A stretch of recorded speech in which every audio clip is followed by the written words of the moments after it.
दोस्तों स्वागत है आप सभी का आपके अपने चैनल में। जैसा कि फ्रेंड्स हम बात करेंगे सामाजिक सुरक्षा पेंशन योजना 2024 के बारे में। जैसा कि फ्रेंड्स आप सभी को पता होगा आपकी जो पेंशन है उसकी लगभग जो है मतलब यहाँ पर संभावित हो चुका है कि 17 तारीख तक आपकी पेंशन आपके खातों में पहुँच जाएगी। जैसा कि फर्जी पेंशन लेने में राजस्थान के जो टॉप 5 ज़िले हैं उनकी भी हम बात करेंगे और आप भी जानकर चौंक जाएंगे कि किस ज़िले में सबसे ज़्यादा फर्जी पेंशन का फर्जीवाड़ा चल रहा है। साथ में फर्जी पेंशन के अलावा जो 300 करोड़ रुपए का घोटाला हुआ है ये कब हुआ था उसकी भी बात करेंगे। साथ में अगस्त की पेंशन आ गई है साथियों, जैसा कि आपको अगस्त की पेंशन का पूरा प्रूफ दिखाएंगे यहाँ पर लाइव कि किसके आई है, अंतिम भुगतान किसके हुआ है उसकी भी बात की जाएगी। तो आप सभी साथियों को वीडियो के एंड तक बने रहना है। अगर आप राजस्थान के निवासी हैं और लगातार राजस्थान सरकार की सभी योजनाओं की जानकारी पाना चाहते हैं तो आप सभी इस काले कलर की पट्टी को दबा के चैनल को सब्सक्राइब कर लें। इससे आप सभी साथी लोग हमसे जुड़ेंगे, हम आपसे जुड़े रहेंगे। और आप सभी अगर हमें फेसबुक में देख रहे हैं तो हमारे पेज को फॉलो करना न भूलें, क्योंकि आपको इस पेज में लगातार सभी योजनाओं की जानकारी दी जाती है। तो तुरंत प्रभाव से पेज को फॉलो कर लें और चैनल पे विजिट किए हैं पहली बार तो चैनल को सब्सक्राइब करके इसके पास के घंटी के बटन को ऑल के ऑप्शन में रखें ताकि हर अपडेट आपको मिलती रहे। जैसा कि साथियों आपको बता दें, यहाँ पर आप मंडे स्पेशल में देख सकते हैं कि पेंशन के लिए 17 से 18 साल के लड़के लड़कियाँ बने बुजुर्ग सरकारी अफसरों की पत्नियां ने भी छीना गरीबों का हक। राजस्थान में लाखों फर्जी पेंशनर्स हैं। जैसा कि दैनिक भास्कर के अनुसार 300 करोड़ का घोटाला है यहाँ पर पेंशन में। जैसा कि आपको बता दें 13 से 15 की उम्र के किशोर, 16 से 17 साल की नाबालिग बच्चियाँ और सरकार में बड़े ओहदे पर रह रहे अफसर कर्मचारी और उनकी बीवी भी सालों तक बुजुर्गों की पेंशन उठाती रही है। जब तक पेंशन बांटने वाले विभाग की इस गप्पेबाजी पर नज़र पड़ी तब तक सरकार को 300 करोड़ रुपए का यहाँ पर जैसा कि चपट लग चुकी थी। जैसा कि यानी गरीब और बुजुर्ग लोगों के लिए शुरू हुई इस योजना में वे लोग भी पेंशनर्स बन गए हैं जिनके पास करोड़ों की प्रॉपर्टी थी। वह खुलासा तब हुआ जब विधानसभा में विधायक नरपत सिंह राव यानी राजवी ने पेंशन में फर्जीवाड़े पर जानकारी मांगी। जनता की गाड़ी कमाई के टैक्स से जमा होने वाले पैसों से चलने वाली कल्याणकारी योजना में सरकारी अफसरों की लापरवाही के चलते इतना बड़ा नुकसान हो गया। इसके बावजूद सामाजिक न्याय व अधिकारिता विभाग या अपने किसी अधिकारी कर्मचारी के खिलाफ कोई कार्रवाई नहीं की गई। आज मंडे स्पेशल स्टोरी में आपको बताने वाले हैं केस नंबर 1 के बारे में। जैसा कि 16 से 18 वर्ष की लड़कियां खाते में आई पेंशन 22,000 रुपये। जयपुर के जमुआ रामगढ़ क्षेत्र में निवासी हैं काली देवी के बैंक खाते में वृद्धा पेंशन के 1,02,000 रुपये आए। खाते में वृद्धा पेंशन के 1,02,000 रुपये जमा हुए। उनकी 18 साल की बेटी प्रियंका और 16 साल की छोटी बेटी आशा के बैंक अकाउंट में भी जो है 22,000 रुपये बतौर वृद्धा पेंशन के जमा हो गए। केस नंबर 2, 19 साल का युवा 3 साल तक मिलती रही पेंशन। और जो ये खबर है ये कब की है उसके बारे में भी आपको अपडेट देंगे।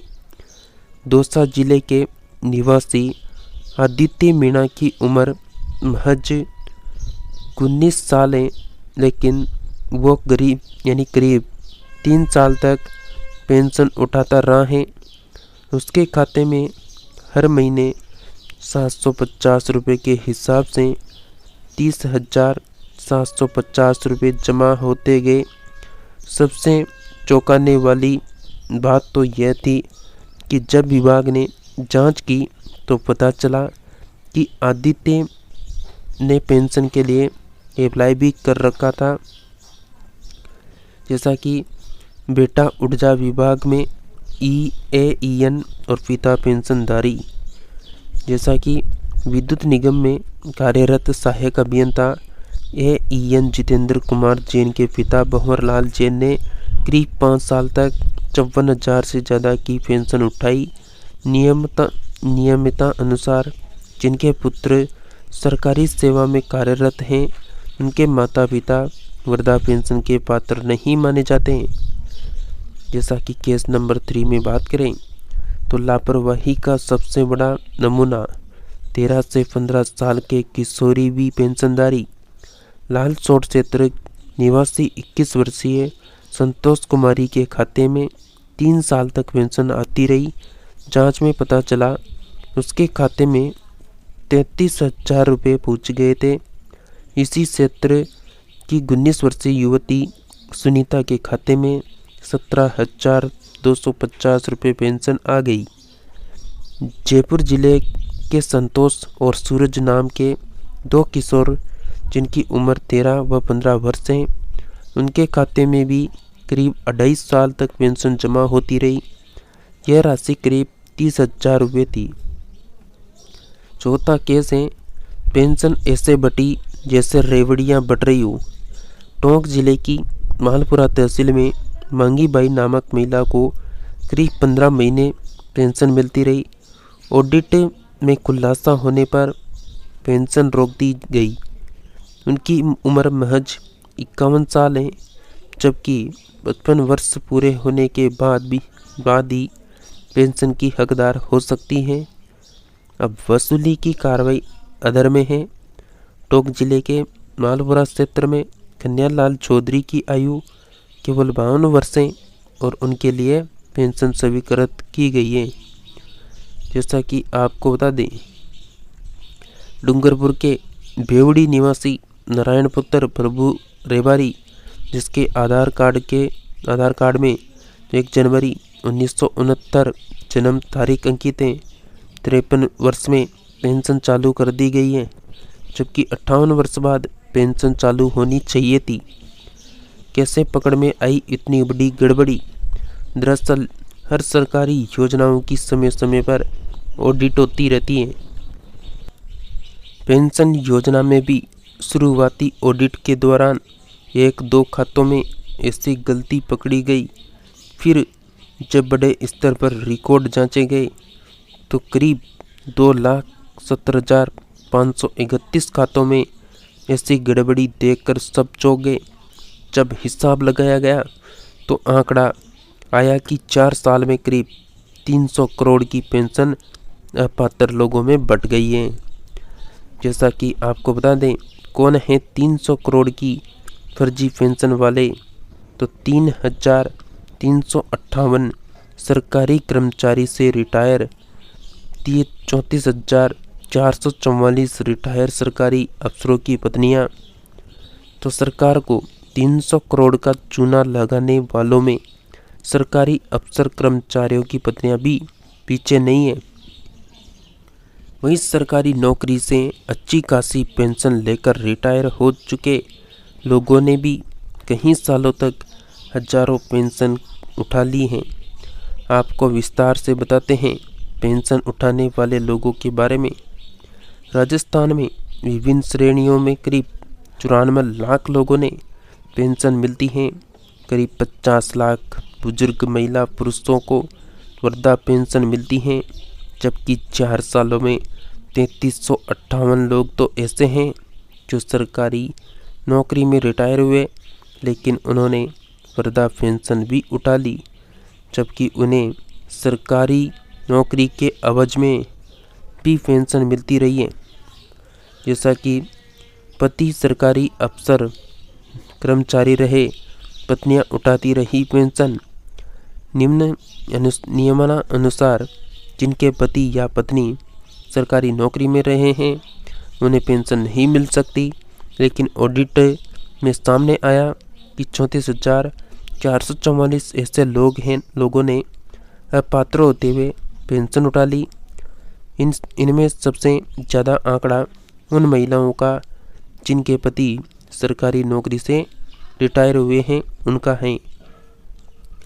जैसा कि सामाजिक अधिकारिता विभाग करौली।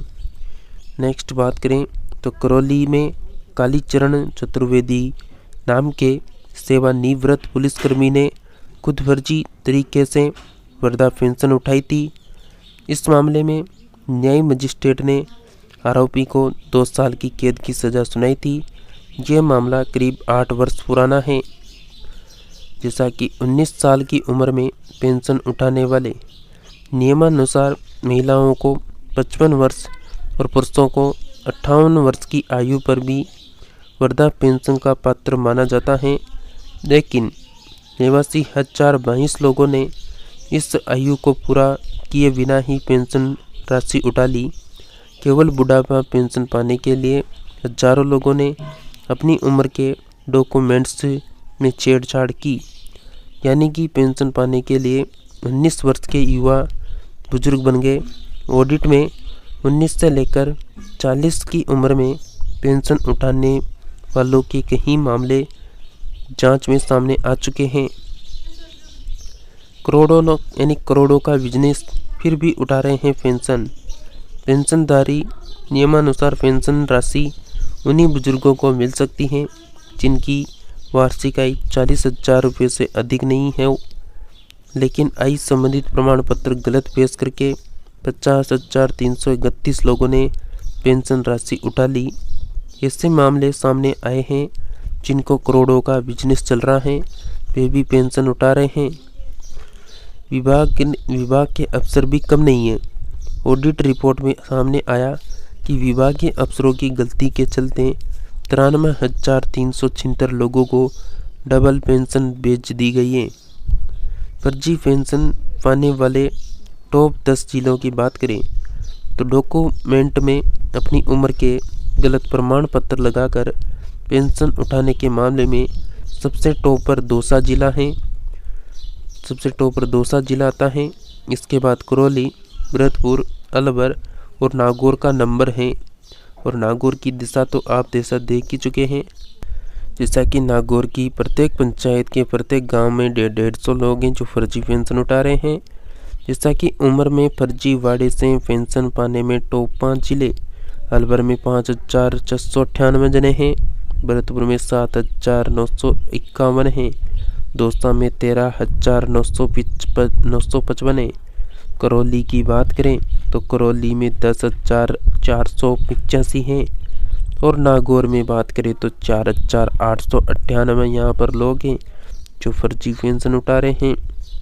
आय यानी इनकम संबंधित गलत प्रमाण पत्र लगाकर पेंशन उठाने के मामलों में बूंदी जिला सबसे टॉप पर है। इसके बाद झालावाड़, द्वारा, जयपुर, हनुमानगढ़ जिलों के लोग अव्वल रहे हैं। जैसा कि आय में फर्जीवाड़े से पेंशन पाने वाले टॉप 5 जिले हनुमानगढ़ में 3,751, जयपुर में 4,091, बूंदी में 5,553, बारा में 3,913, झालावाड़ में 5,852 हैं।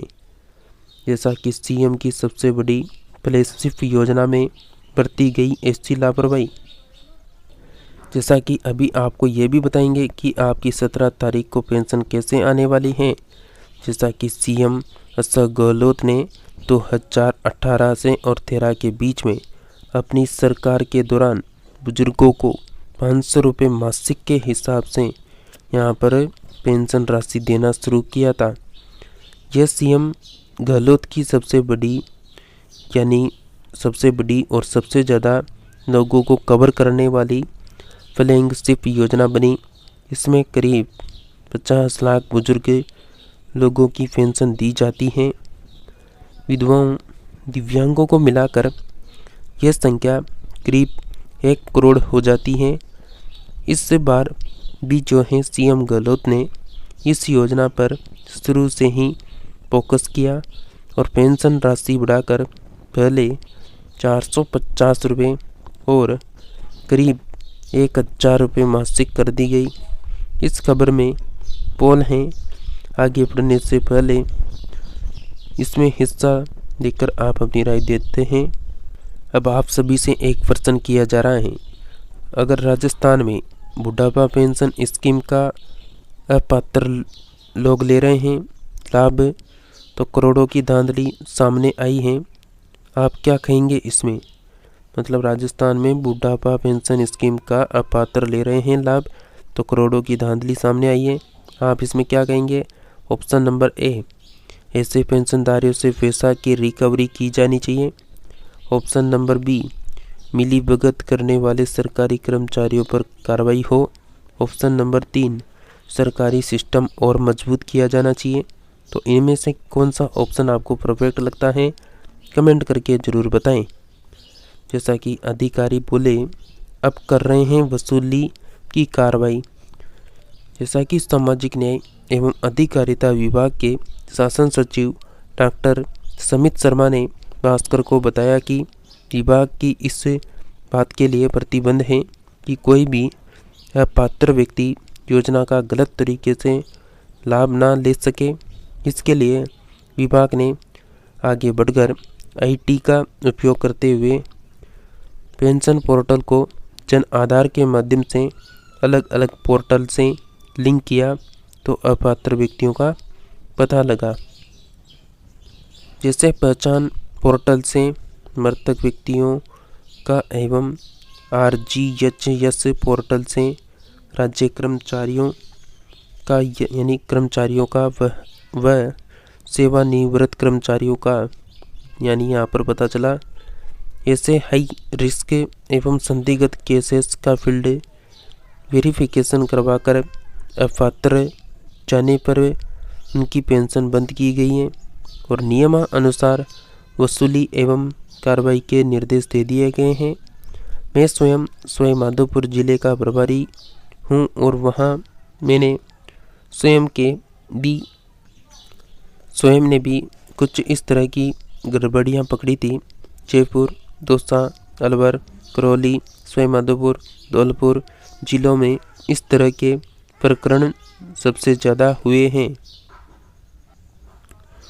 जैसा कि यहाँ पर डॉक्टर सुमित शर्मा जो शासन सचिव सामाजिक न्याय एवं अधिकारिता विभाग हैं, हमारी कोशिश यही है कि आगे से ऐसा न हो। तो जैसा कि फ्रेंड्स आपको बता दें, सरकार जवाब देने में जानबूझकर देरी करती है, ये राजवी का कहना है कि इस संबंध में विधायक विधानदर नगर भाजपा नरपत सिंह राजवी ने भास्कर को बताया कि विधानसभा का आखिरी सत्र संभवतः जुलाई-अगस्त में आने वाला है, जो बम मुश्किल 4-5 दिन चलेगा। ऐसे में सरकार विधानसभा में सामना करने से बचती है। मैंने जब भी सवाल पूछे तो उनका जवाब बहुत देरी से दिया गया। कल्याणकारी योजनाएं चलाना अलग बात होती है और जनता के पैसे का सदुपयोग करना अलग बात। ज़रूरतमंद बुजुर्गों की पेंशन मिलनी चाहिए, लेकिन जो अपात्र लोग हैं उन्हें पेंशन मिल जाए तो इसकी वसूली के लिए संबंधित लापरवाही बरतने वाले अफसरों से जरूर करना चाहिए। जैसा कि नरपति सिंह राजवी भाजपा विधायक विद्यानगर सीट से हैं, सरकारी योजनाओं की कैसे धूल उड़ती है, ये मामला इस बात की मिसाल बन गया है, ये इनका कहना है। इस तरह से चोरी है, सरकारी खजाने में लीकेज है, सांख्यिकी एवं अर्थव्यवस्था के सरकारी आंकड़ों ने इन्हें छुपा दिया जाता है। विधानसभा से मिले जवाब में सरकार ने खुद मान लिया कि हाँ, सरकारी सेवानिवृत्त कर्मचारियों ने भी वृद्धा पेंशन उठा ली है। इससे बड़ी लापरवाही और क्या होगी। सरकार ने खुद ने मान लिया कि आयु और संबंधित मामलों के गलत प्रमाण पत्र लगाकर लोगों ने पेंशन उठा ली। क्या कहते हैं एक्सपर्ट, उसकी बात जानते हैं। जैसा कि 10 और 12 लेवल पर चेक होनी चाहिए पेंशन। जैसा कि पंजाब नेशनल बैंक के पूर्व महाप्रबंधक वेद माथुर का कहना है कि सरकारी राजनीतिक लाभ के लिए करोड़ों लोगों के लिए बिना किसी फुल प्रूफ्ड सिस्टम के पैसे के डायरेक्ट भुगतान की योजना लागू कर देती हैं, तो पैसों के लालच में लोग गलत प्रमाण पत्र लगा देते हैं। सिस्टम करोड़ों लोगों की जांच, मॉनिटरिंग, ऑडिट नहीं कर पाता है। ऐसे में कभी गड़बड़ी पकड़ में भी आती है तो बहुत देर हो चुकी होती है। लोक कल्याणकारी योजनाओं में सरकार का फैसला फालतू नहीं जाना चाहिए। इसके लिए 10 से 12 चेकिंग पॉइंट सिस्टम में होनी चाहिए ताकि पेंशन राशि गलत ढंग से स्वीकृत नहीं हो सके। जैसा कि वेद माथुर हैं, पूर्व महाप्रबंधक पंजाब नेशनल बैंक, तो कल्याणकारी योजनाओं में कम से कम 10 से 12 लेवल तक चेकिंग हो, तभी ऐसी गलतियों से बचा जा सकता है, ये इनका कहना है। जैसा कि ऐसी लापरवाही हड़बड़ी का ही नतीजा है। वरिष्ठ राजनीतिक पत्रकार भूपेंद्र ओझा का मानना है कि यह हड़बड़ी का नतीजा है।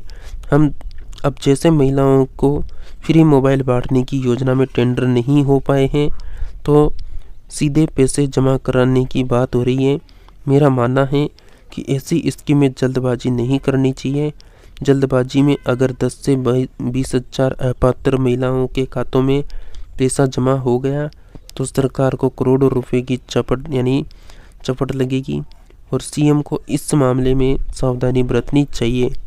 जैसा कि भूपेंद्र ओझा हैं, वरिष्ठ राजनीतिक पत्रकार, पैसा पात्र लोगों में बट रहा है या नहीं, इसकी प्रभावी मॉनिटरिंग जरूरी है, ये इनका कहना है। जैसा कि सीएम की फ्लैगशिप योजना भाजपा बनाएगी, इससे अब मुद्दा। जैसा कि भाजपा के प्रवक्ता लक्ष्मीकांत भारद्वाज का कहना है कि सीएम अशोक गहलोत केवल वही लूटने के लिए योजनाओं का प्रचार प्रसार करते हैं, लेकिन उनकी योजनाओं में एक के बाद एक जोल सामने आ रहे हैं। जनता का पैसा लूटना, अपात्रों को देना बिना सरकारी मिलीभगत के संभव ही नहीं है। भाजपा सरकार की पोल खोलने के लिए इन सभी मामलों को चुनाव में मुद्दा बनाएंगे। जैसा कि आपको इससे पहले हमने जानकारी दी थी जो 11 सितंबर की थी और यह घोषणा हुई थी 10 सितंबर को। 10 सितंबर को यहाँ पर जैसा कि दिव्यांगों, बुजुर्गों, एकल महिलाओं से यह व्यवहार चिंताजनक है और 90 लाख लोगों की 3 माह 10 दिन से रुकी हुई पेंशन कब मिलेगी, तो इसकी बात करें तो यहाँ पर एक खबर आपको देखी होगी। जैसा कि यहाँ पर जो नेता प्रतिपक्ष के थे उन्होंने यहाँ पर वंचितों को ठेस पहुँचाई, इसके बारे में कुछ कहा था। तो जैसा कि आपको पूरी खबर को शुरू से पढ़ के अच्छे से समझा देते हैं जल्दी से। तो मुख्यमंत्री भजनलाल शर्मा ने सामाजिक सुरक्षा पेंशन को 1000 रुपये से बढ़ाकर 1150 रुपये कर दिया, लेकिन हालात यह है कि 3 माह 10 दिन से 90.30 लाख लोगों को सामाजिक सुरक्षा योजना का लाभ नहीं मिल रहा है। यह पेंशन बुजुर्ग, दिव्यांग, एकल नारी, वरिष्ठ किसानों को मिलती है। इनमें कईयों की पूरी निर्भरता ही इस राशि पर है। इससे में ये खातों में पेंशन राशि नहीं आने से परेशान है। ये विभागों और जिला कार्यालयों में फरियाद लगाते घूम रहे हैं। मालूम हो कि प्रदेश में हर माह सामाजिक पेंशन के तहत 1000 करोड़ रुपए से अधिक का बजट दिया जाता है। जून, जुलाई और अगस्त का बजट अभी तक सरकार ने जारी नहीं किया है। हालांकि पता किया तो दावा किया है कि सितंबर माह तक जो है पूरी पेंशन राशि जल्द ही जारी कर दी जाएगी। तो जैसा कि आप सभी को बता दें, नेता जो प्रतिपक्ष के हैं उन्होंने लिखा है पत्र, सरकार ने वंचितों को ठेस पहुंचाई है, ये इनका कहना है। जैसा कि पेंशनधारियों के लिए नेता प्रतिपक्ष टीकाराम जूली ने सीएम भजनलाल शर्मा को पत्र लिखा है। इसमें कहा गया कि पूर्व मुख्यमंत्री गहलोत ने सामाजिक सुरक्षा सुनिश्चित करने के लिए सामाजिक सुरक्षा पेंशन योजना शुरू की है। तब तक पेंशन 500 रुपये प्रति माह थी। इसमें लगातार बढ़ोतरी हुई और आखिरी बार कांग्रेस सरकार ने इसे 1000 रुपये किया था। इसमें 15% वृद्धि का प्रावधान भी था। ऐसे में सरकार ने पेंशन रोकर वंचितों को ठेस पहुंचाई है। अब यहाँ पर आप देख सकते हैं एससी बोले हफ्ते भर में जारी कर देंगे पेंशन, जैसा कि यहाँ पर एक हफ्ते की बोला गया है। जैसा कि भास्कर ने पेंशन को लेकर सामाजिक एवं अधिकारिता विभाग के यानी एससीएस कुलदीप रंका से बात की। उन्होंने कहा कि 3 महीनों की अटकी हुई पेंशन हफ्ते भर में जारी हो जाएगी। सरकार की घोषणा के अनुरूप बढ़ी हुई पेंशन का लाभ भी लाभार्थियों को दिया जाएगा। इसके बाद अक्टूबर से नियमित रूप से खातों में पेंशन आएगी। तो साथियों, ये थी आपके लिए सबसे बड़ी खुशखबरी, जो घोषणा कब हुई थी 10 सितंबर। अब 10 सितंबर को आपकी क्या हुई, यहाँ पर 10 सितंबर को क्या कहा गया था कि 10 सितंबर को आपकी जो पेंशन है वो 1 हफ्ते बाद मतलब 7 दिन बाद मतलब 17 तारीख लास्ट है। अगर इस तारीख तक आपकी पेंशन आ गई तो ठीक है, वरना वापस वही सवाल उठेगा कि विभाग ने घोषणा करने के बाद भी वापस पेंशन समय पर नहीं डाली। फिर वही वापस बहस होगी इस यानी अपडेट के ऊपर, क्योंकि 1 हफ्ता 10 दिन बाद मतलब 7 दिन बाद होता है पूरा, तो 17 तारीख तक इंतज़ार करना है। अगर पेंशन आती है तो ठीक है, नहीं तो वापस यहाँ पर विपक्ष के नेता वापस सवाल उठाने वाले हैं। जैसा कि आप सभी को बता दें, हमने हमारी सेफ्टी के लिए यहाँ पर जो है एक स्क्रीनशॉट रखा है, जो आप कौशल्या का नाम देख सकते हैं, राजगढ़ चूरू दे रखा है। साथ में खंड नगर क्षेत्र देख सकते हैं, राजगढ़ दे रखा है। साथ में गांव मोहल्ला लंबोदर छिपिया है। सभी कृत तिथि 4 अप्रैल 2023 है और भुगतान प्रारंभ तिथि हुई थी, इसकी भुगतान स्टार्ट हुआ था इस पेंशन का यानी पेंशन धारक के अप्रैल 2023 से, और इसका जो अंतिम भुगतान मिला है इसको वह अगस्त 2024 का मिला है। तो आप सभी बहुत सारे बोलते हैं ना कि हमारे 3 महीनों की पेंशन नहीं आई, तो आप सभी की नहीं आई होगी, सही बात है, लेकिन बहुत सारों की आई भी है, क्योंकि यहाँ पर अगस्त का है। इससे पहले हमने एक और अपडेट दिखाई थी आप सभी को, उसमें भी जुलाई का भी दे रखा था और बहुत सारों का अगस्त का भी दे रखा था। तो ये ऐसा कोई नहीं है, बहुत सारों के अंतिम भुगतान हो चुका है, धीरे धीरे आपके भी आ जाएगी।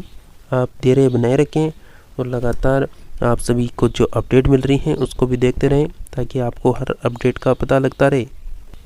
तो साथियों, आप सभी अगर राजस्थान प्रदेश की वृद्धा पेंशन हो, दिव्यांग पेंशन हो, विधवा पेंशन हो या फिर कोई सी भी योजना हो A to Z सभी की जानकारी पाना चाहते हैं, तो इस काले कलर की पट्टी को दबा के चैनल को सब्सक्राइब करके रखना है, ताकि आने वाली प्रत्येक अपडेट आप सभी तक पहुंच सके।